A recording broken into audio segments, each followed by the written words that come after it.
My self सी ए मनोज गुप्ता।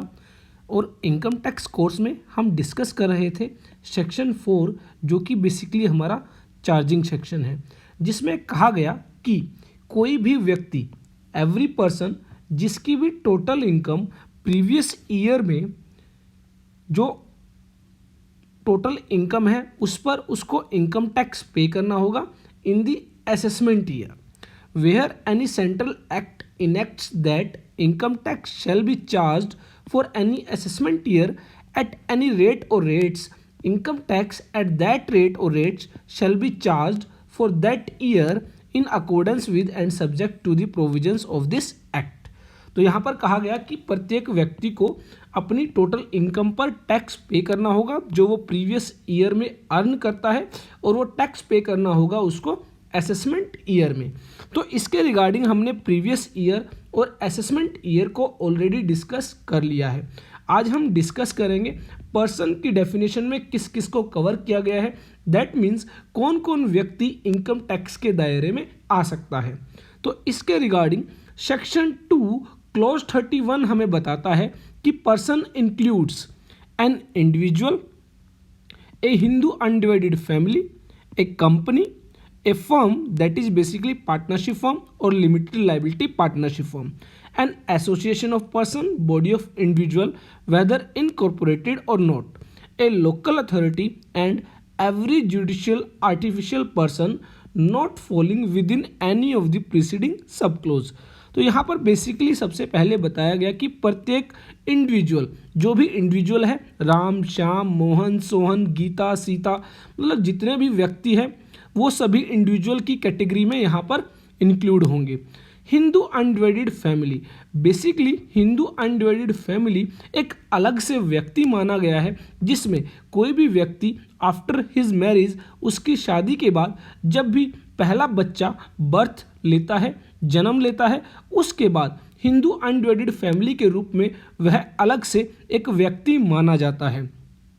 कोई भी company, एक कंपनी चाहे वो प्राइवेट कंपनी है, पब्लिक कंपनी है, लिस्टेड कंपनी है, अनलिस्टेड कंपनी है, डोमेस्टिक कंपनी है, फॉरेन कंपनी है, किसी तरह की भी कंपनी है वो पर्सन की डेफिनेशन में कवर होगी, दैट मीन्स इनकम टैक्स के दायरे में आएगी। ए फर्म, पार्टनरशिप फर्म, चाहे वो लिमिटेड लायबिलिटी पार्टनरशिप फर्म है या फिर नॉर्मल पार्टनरशिप फर्म है, दोनों तरह की फर्म ही पर्सन की डेफिनेशन में इंक्लूड होंगी।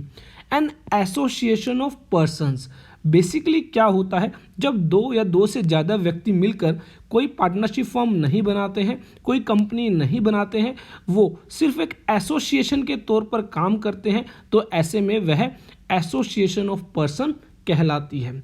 और जब उन व्यक्तियों के बीच में कोई रिलेशन होता है तो ऐसे में वो बॉडी ऑफ इंडिविजुअल्स कहलाते हैं, वेदर इनकॉर्पोरेटेड और नॉट, चाहे वो किसी भी कानून के तहत इनकॉर्पोरेटेड है या नहीं है, वो पर्सन की डेफिनेशन में कवर होंगे।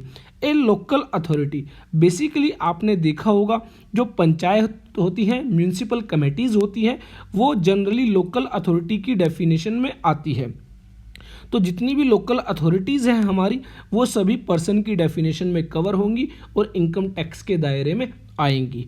एवरी आर्टिफिशियल जुडिशियल पर्सन, तो कोई भी आर्टिफिशियल जुडिशियल पर्सन जो 1 से लेकर 6 तक आपके इन क्लोजेज में नहीं आते हैं, वो आपके 7 क्लोज में कवर होंगे। फॉर एग्जांपल आपके स्कूल्स हैं, यूनिवर्सिटीज़ हैं, कॉलेजेस हैं, ये सभी आपके 7 points every artificial judicial person में कवर होंगे।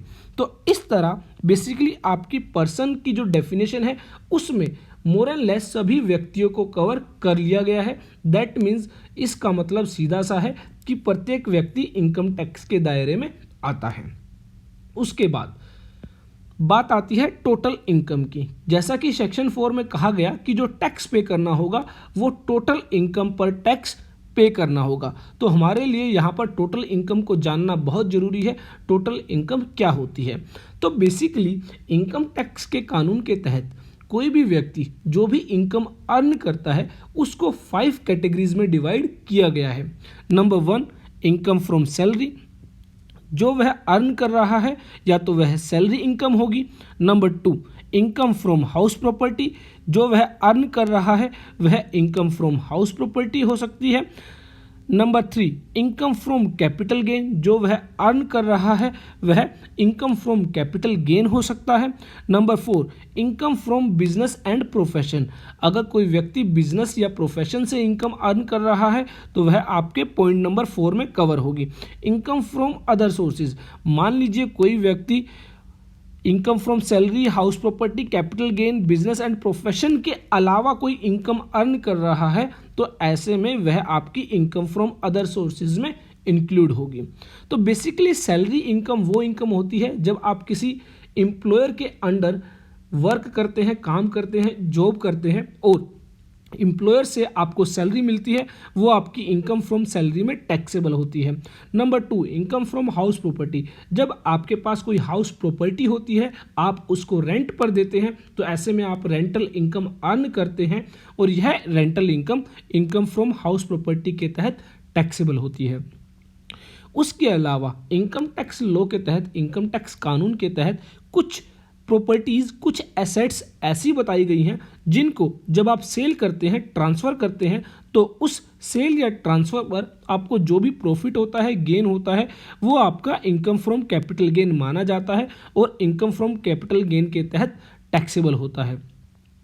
इसके अलावा अगर आप कोई व्यापार करते हैं या फिर आप एक प्रोफेशनल है, चार्टर्ड अकाउंटेंट है, एडवोकेट है, डॉक्टर है, इंजीनियर है और आप कोई प्रोफेशन रन करते हैं तो ऐसे में जो भी इनकम आप उस प्रोफेशन से अर्न करते हैं, जो भी इनकम आप किसी बिजनेस से अर्न करते हैं, वह आपका income from business and profession head में टैक्सेबल होता है।